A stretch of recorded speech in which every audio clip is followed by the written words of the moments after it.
You know what that is? That's perfect fall football weather here at Heinz Field in Pittsburgh, PA. They love the black and gold here in the Steel City, and a few moments ago, their Steelers emerged from the Heinz Field tunnel. They're set, we're set, as the Steelers are ready to do battle with the Cincinnati Bengals. The final playoff push is upon us. It's Week 12 of the NFL season, and we're underway on EA Sports. And a nice return sets him up pretty good here right at the 30-yard line.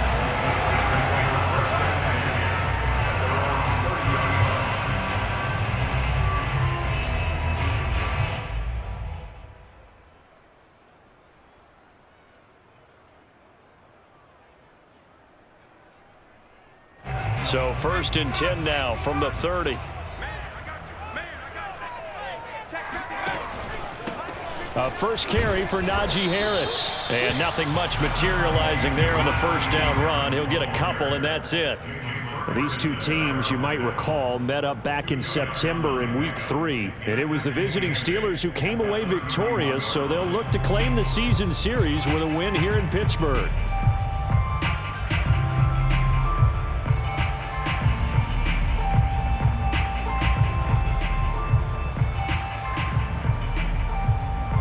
The last run good for 2. Here's 2nd and 8.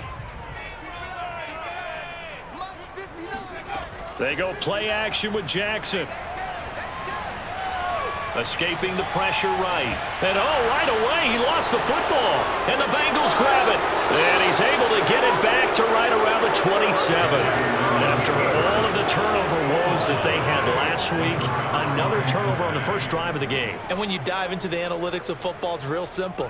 If you're down in turnover margin, you're not going to win very many football games. The best teams always rank in the upper part of the league in terms of turnover margin. And last week's number for them was 5 turnovers. And as you saw, another one there. Burrow's throw taken in here by Chase. Not much there, only a yard. Well, these two teams met in Pittsburgh earlier in the year with the Steelers prevailing in that one. So if they can win here in Pittsburgh, they'd be able to claim the season sweep.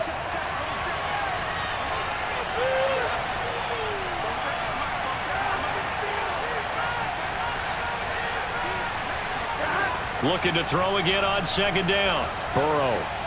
Throw right side into the hands of the tight end Sample. And he'll be tackled at the 23 after a gain of 3. Brandon, perfect defense in this situation would have meant that there was an incompletion. They would have picked it off. Okay, so they gave up the completion. But I really enjoyed watching how the defense stayed in sync, stayed in great communication, and as he dragged across each zone, you see him pointing, communicating. There he is, and they passed him off to each defender. Ended up making a nice play, even though it was complete. Firing quickly here, and that's complete. And they stop him short of the first, as he can only get to the 20. They get only 4 that time, as that leads us to a 4th down.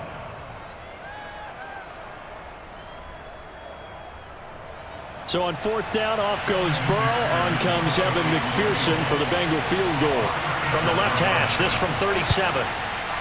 McPherson's kick is good. And the Bengals are on the board first here. It's 3-0. In the end, the opening drive, Charles, does yield points. Maybe not the touchdown that they wanted, though. Yeah, but bottom line, they wanted to get something out of that drive, and they did that. 3 points, they won't turn that down at all.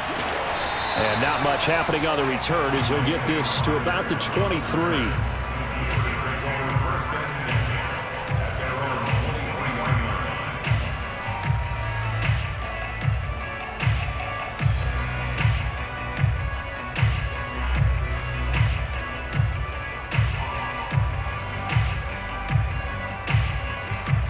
The Steeler offense here about ready for their next drive. And last time they coughed it up, led to a field goal. They're fortunate that it only led to a field goal, but still, they're not happy about it. Could you sense the relief, though, when they only gave up the field goal and they were able to trot back out on the field and start this drive? A little more pep in their step because they didn't cost their team a touchdown, but they know they've got to do it a lot better than they did on the last possession. The coach will just be relieved, though, if they recoup with a score here, right? I think the coach would be ecstatic to see them pick themselves back up and now take it downfield and punch in the end zone without turning it over.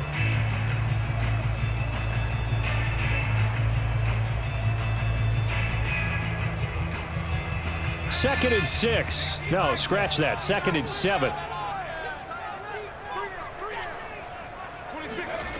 Here's Jackson to throw.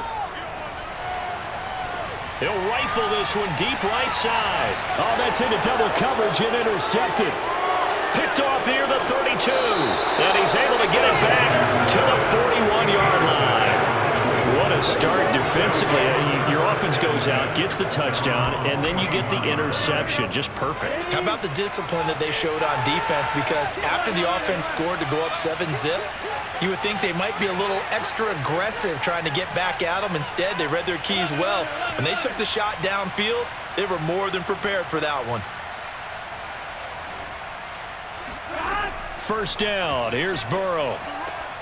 Oh, he tries to force it in, and it's intercepted. The safety, Terrell Edmonds, picks it. And he brings this one back. It's a pick six for a Steeler touchdown. It goes without saying, but I'm going to say it anyway. That's a ball he would like to have back, and it lands right in the lap of the defender from there. He doesn't have very far to go before he gets to the end zone, and he got there in a hurry. PAT up and good by Rosas. And that makes it a 7-3 lead. So they'll get another shot on offense following that pick six. And now the kick is away. And this will be a touchback as that sails over the end line.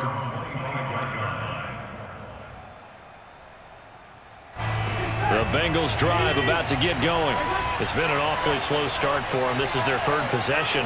They don't have a first down yet. So that means they have to change up what they're doing, and for some teams, it's a change in tempo, usually moving it to more up-tempo type of an offense just to try and change their fortunes right now. What they've been doing so far isn't working. Maybe they'll do that. Here's a 2nd and 2 now from the 33. The former second-round pick, this is Joe Mixon. And they get him down, but not before he takes it across the 40-yard line. Now, look, that wasn't a huge gain, but those are the types of carries I think they were missing in their loss last week. They couldn't get him going on the ground. Did you get the same feeling I did during our meetings, that they kind of regretted that he didn't touch the ball? Absolutely. You know, hey, he should have touched it more last week. They weren't going to make that same mistake, and they've taken care of that early. On 1st and 10, Joe Burrow. Got a man open, it's Chase. And he's able to get this one down to the 40-yard line. But I think when they look at their offense, they think to themselves, weapons, weapons everywhere, and they want to move the ball around. They want to spread it to different people. But you absolutely know they want to get this man involved as well, and that's what they just did on that play. Operating out of Steeler territory now. Here's 1st and 10, right at the 40.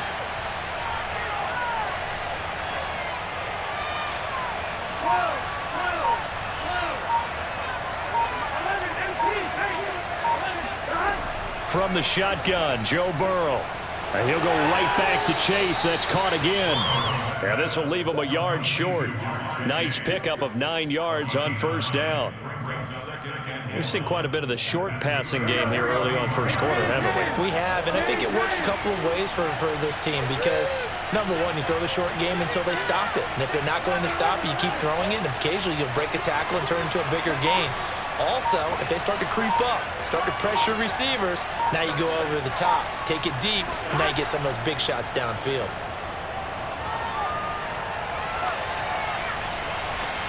Into double coverage, and it's intercepted. Picked off at the 13.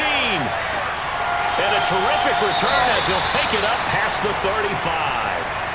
That's now his 2nd interception in as many weeks from his linebacker position. And think about all the different techniques he has to employ in a passing situation. Is he spot dropping because it's zone?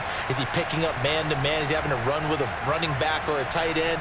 In any event, great eyes, head on a swivel, and excellent hands. Yeah, versatility and showing those hands. The Pittsburgh offense at the line to start their next drive. To this point, the results have not been good. 2 possessions, 2 turnovers. And that's obviously something that... He rifles one, and that's going to be intercepted. Picked off at the 38, and his guys are going to get the football at the 37-yard line. CD, I know it's just his 2nd year in the league as a quarterback, but that's going to be one when he flips on the tape, he's like, I shouldn't have thrown that ball. No doubt about it, and his coaching staff will be emphatic about he shouldn't have thrown that ball. But remember, 2nd year, as you noted, on-the-job training. So he's got to take this feedback that he's getting, negative or otherwise, and turn it into positives moving forward. It'll be a gain of 5, and that'll bring up second down.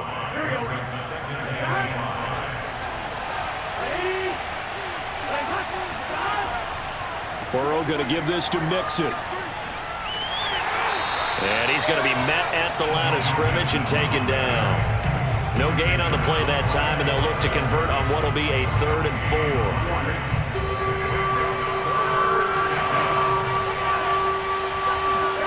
From the shotgun, it's Burrow. And here's another interception, the 3rd of this first quarter. Picked off by Eric Stokes. And the Steelers are going to have the football here at their own 35-yard line. Charles, I don't know what's going on in that defensive team meeting room, but they better keep it rolling. 3 picks last week, 2 here now in the first quarter. Everyone talks about creating turnovers and getting takeaways, but until it gets put into action, it's just talk. And right now, it's in action and in a big way. Now they've got the receivers wondering if they have to turn around and play more defense instead of running routes trying to take the ball downfield. Now he's tackled a yard short of the marker. Good gain of 9 on first down.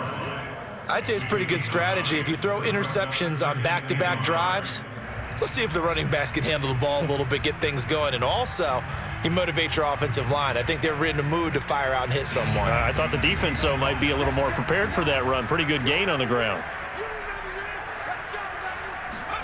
Off the play fake. Here's Jackson. That's complete to his tight end, Fryermuth. When the offense reads blitz, doesn't matter where it's coming from, tight ends know that they become a big part of the passing game because they should be an easy outlet when all those extra bodies are trying to get to the quarterback. A hot route, so to speak.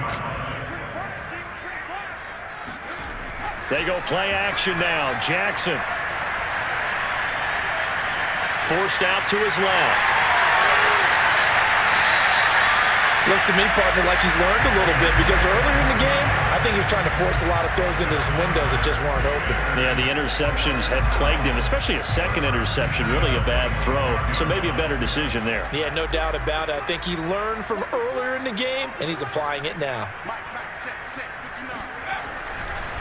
Now a first down carry for Harris. And he's going to take this ahead for right around 3 yards, but no more than that. Second down. Brandon, all things considered, they have to feel pretty good about getting that type of a gain, considering the blitz that they just had against them. The last run got 3. Now here's 2nd and 7.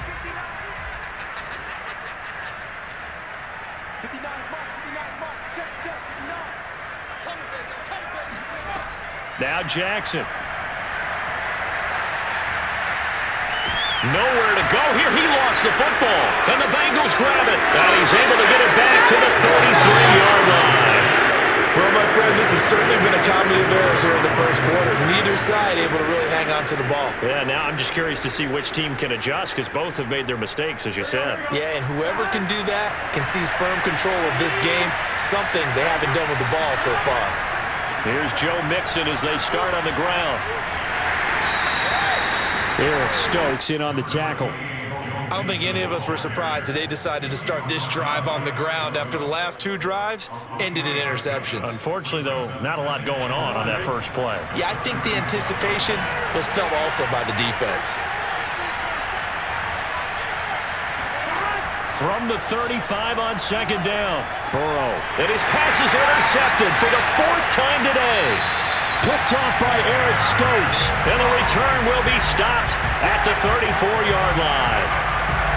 Well, we heard all week that they were going to put the football in the air a lot. The problem is that is now 4 interceptions, Charles, that he has thrown in this first half. How do you treat a situation? What do you say to your quarterback right now? Boy, that's an interesting question because a lot of it depends on the head coach and the people making the decisions.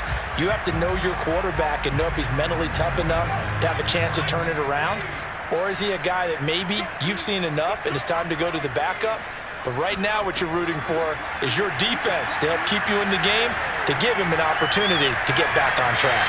And now the throw here is incomplete. And with that, we come to the